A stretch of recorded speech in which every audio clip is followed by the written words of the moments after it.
बेटा, तुम्हारा result decide नहीं करता है कि तुम लूजर हो कि नहीं, तुम्हारी कोशिश डिसाइड करती है। नमस्कार दोस्तों, मैं पुष्पेंद्र कुमार स्वागत करता हूं आपका हमारे YouTube चैनल SDG4 पे।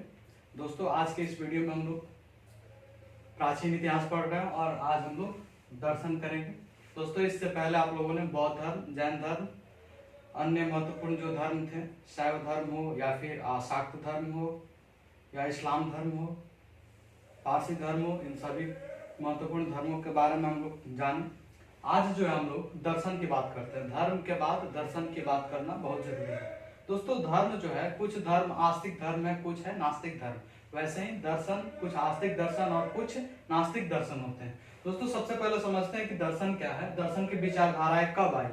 तो सबसे पहले दोस्तों देखेंगे कि उत्तर वैदिक काल तक सब कुछ ठीक ठाक था, लेकिन उत्तर वैदिक काल में क्या हुआ कि आत्मा और ब्रह्मांड को लेकर एक बहस छिड़ गई। आत्मा और ब्रह्मांड को लेकर एक बहस छिड़ गई और उसमें देखा गया कि आत्मा और ब्रह्मांड की वास्तविक प्रकृति को लेकर कई विचारधाराएं सामने आई।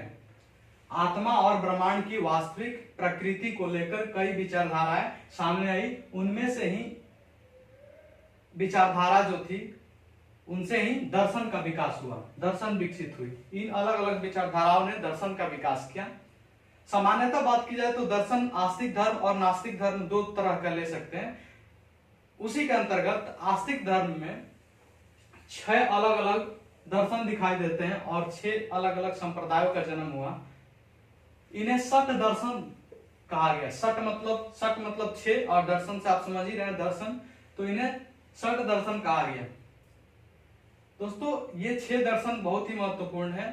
अलग अलग पीसीएस के एग्जाम हो या कई महत्वपूर्ण एग्जाम हो, उसमें पूछे जाते हैं प्रश्न। सबसे पहले ये 6 महत्वपूर्ण दर्शन की बात करते हैं। कौन कौन है? पहला है सांख्य, दूसरा है योग, तीसरा है न्याय, चौथा है वैशेषिक, पांचवा है मीमांसा और छठा है वेदांत। ध्यान रखेंगे, सांख्य, योग, न्याय, वैशेषिक, मीमांसा और वेदांत। 6 दर्शन यानी 6 दर्शन है ये। अब सबसे पहले हम बात करते हैं सांख्य दर्शन की। दोस्तों, सांख्य दर्शन के जो प्रवर्तक थे वो थे कपिल मुनि। सांख्य दर्शन के प्रवर्तक कपिल मुनि थे। ये सबसे पुराना संप्रदाय भी माना जाता है। सांख्य संप्रदाय जो है सबसे पुराना संप्रदाय माना जाता है। सांख्य संप्रदाय के अनुसार अगर बात की जाए तो सांख्य संप्रदाय कहता है कि वास्तविकता यही है कि 2 तत्वों का होती है। वास्तविकता जो होती है वो 2 तत्वों का गठन होता है। यानी कि दुनिया में जो भी वस्तुएं हैं, जो कुछ भी है, उसकी वास्तविकता यही है कि वो 2 ही चीज वास्तविक है। पहला प्रकृति और दूसरा पुरुष। वास्तविकता सिर्फ 2 तत्वों की है और वो 2 तत्व कौन कौन का है? प्रकृति और दूसरा है पुरुष। सांख्य संप्रदाय जो है प्रकृति को महिला का स्वरूप मानता है। महिला का स्वरूप, प्रकृति को एक महिला का स्वरूप मानता है। तो ध्यान रखेंगे कि 2 ही वास्तविकता की बात करता है सांख्य दर्शन। पहला प्रकृति, दूसरा पुरुष, और प्रकृति का तुलना या प्रकृति का स्वरूप जो है महिला से करता है। दूसरा है दर्शन योग दर्शन। दोस्तों, योग दर्शन के प्रतिपादक थे पतंजलि, आप जानते होंगे। दोस्तों, ये क्या है, योग दर्शन क्या है? तो इसमें बताया गया कि अभ्यास से, एक्सरसाइज से मुक्ति प्राप्त की जा सके, यानी योग से मुक्ति प्राप्त की जा सकती है। इसमें इसका अस्तित्व जो है, योग संप्रदाय जो है भगवान के अस्तित्व की बात करता है। कहता है कि भगवान का अस्तित्व अध्यापक में है, यानी वो भगवान को एक अध्यापक, देवता को, एक ईश्वर को एक अध्यापक के रूप में मानता है और मार्गदर्शक के रूप में मानता है। तो योग दर्शन जो है ईश्वर को अध्यापक और मार्गदर्शक के रूप में मानता है। तीसरा है न्याय। न्याय दर्शन के प्रतिपादक थे गौतम, या फिर यूं कहे प्रवर्तक थे गौतम। दोस्तों, न्याय जो है, न्याय का अर्थ है तार्किक सोच। न्याय का अर्थ होता है तार्किक सोच, यानी कि आप तर्क स्वरूप किसी भी चीज को सोचे तो उस पर तर्क वितर्क करें, समझे कि वो ऐसा क्यों है। दोस्तों, न्याय सूत्र में न्याय जो है, न्याय दर्शन में न्याय सूत्र की रचना की गई और न्याय सूत्र की रचना की गई।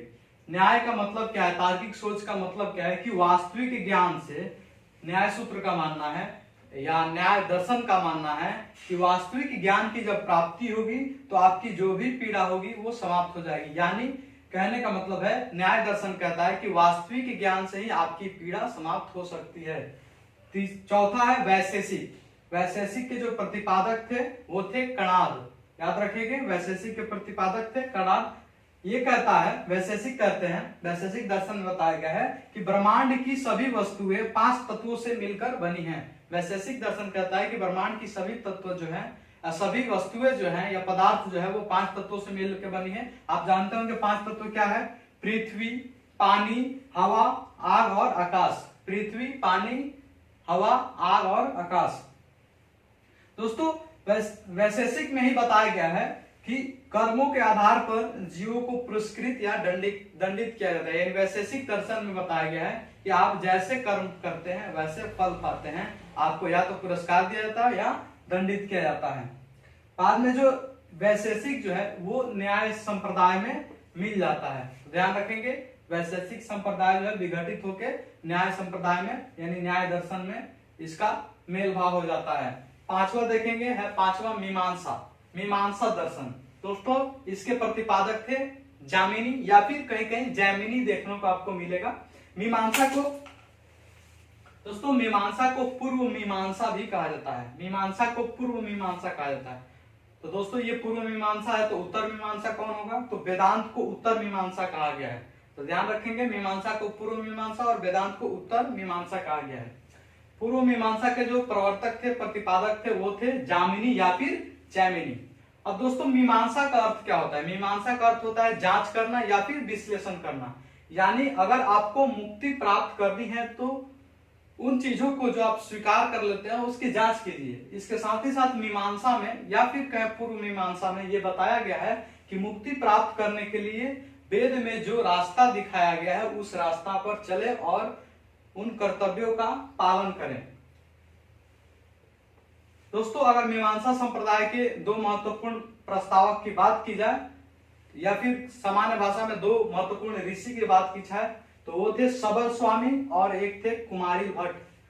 प्रश्न यहां से पूछा गया है कि सबर स्वामी, एक बार पूछा गया है कि कुमारिल भट्ट जो है किस संप्रदाय से संबंधित है? तो मीमांसा से। तो याद रखेंगे सबर स्वामी और कुमारिल भट्ट मीमांसा संप्रदाय से संबंधित है। छठा है और सठ दर्शन में अंतिम है ये वेदांत। वेदांत का अर्थ आप जानते हैं, जब वेद पढ़ रहे थे वेदों का अंत भी होता है। वेदांत को उत्तर मीमांसा कहा गया है। वेदांत के जो प्रवर्तक थे या प्रतिपादक थे वो थे बादरायण।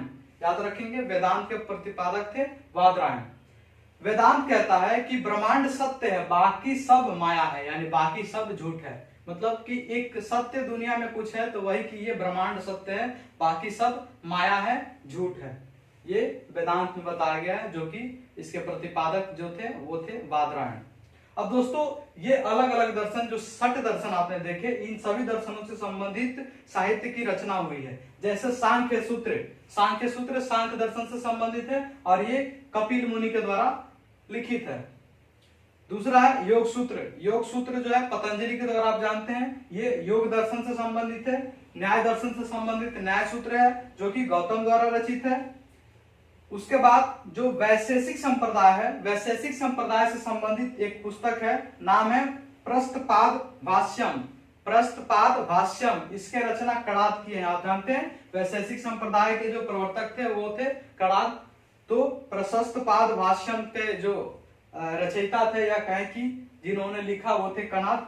रचित सूत्र दोस्तों ये मीमांसा से संबंधित है। रचित सूत्र इसकी रचना जामिनी ने किया है या फिर जैमिनी ने किया है। और अंतिम जो कि वेदांत से संबंधित है ब्रह्म सूत्र, चूंकि ब्रह्मांड को ही सत्य माना जाता है वेदांत में, इसलिए इससे भी याद रख सकते हैं आप कि वेदांत से संबंधित है ब्रह्म सूत्र और ब्रह्म सूत्र के प्रतिपादक या रचयिता थे बादरायण।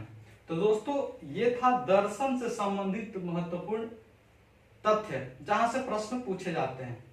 नास्तिक संप्रदाय की हम यहाँ दर्शन की बात की, ये सभी आस्तिक दर्शन से संबंधित है, यानी कहीं ना कहीं इन्हें ईश्वर में विश्वास है।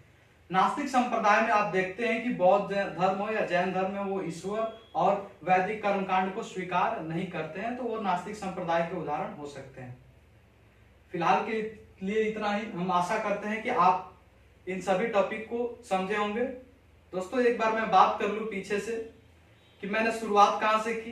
हिस्ट्री सेक्शन में मैंने इतिहास क्या है बताया था पहले वीडियो में। उसके बाद इतिहास को बांटते हुए प्राचीन भारत को मैंने शुरू किया।